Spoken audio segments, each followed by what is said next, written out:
গাজীপুরে কুপিয়ে হত্যা করা হয়েছে এক সাংবাদিককে। এই হত্যার ভিডিও ছড়িয়ে পড়েছে সামাজিক যোগাযোগ মাধ্যমে।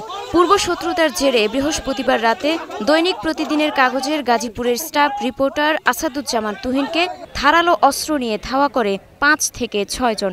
এ সময় তিনি দৌড়ে ঈদগাহ মার্কেটের একটি চায়ের দোকানে আশ্রয় নেন। দোকানটির ভেতরেই তাকে এলোপাতাড়ি কোপান হামলাকারীরা।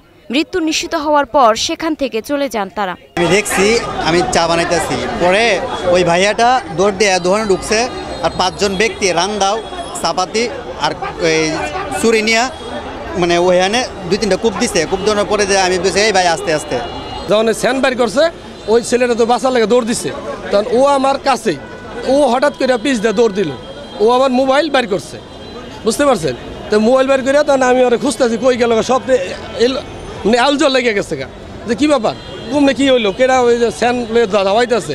আমি পিছে পিছে দৌড় পারি, এদিকে দৌড় পারি, পরে শুনি যে এই জায়গায় আইসা এই দোকানের মধ্যে তারা কোপাইতেছে। কারণ সাধারণ মানুষ চলাফেরা করতে আতঙ্কের ভিতরে থাকে।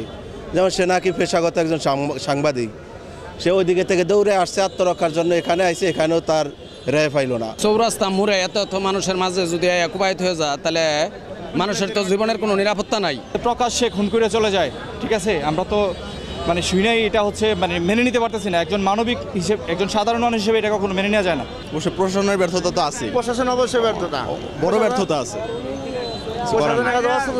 জিনিসটা এমন না যে কয়েক সেকেন্ডে করছে, জিনিসটা মিনিমাম তো কয়েক মিনিট কোপানো লাগছে। নিহত মোহাম্মদ আসাদুজ্জামান তুহিনের বাড়ি ময়মনসিংহের ফুলবাড়িয়া উপজেলার ভাটিপাড়া গ্রামে।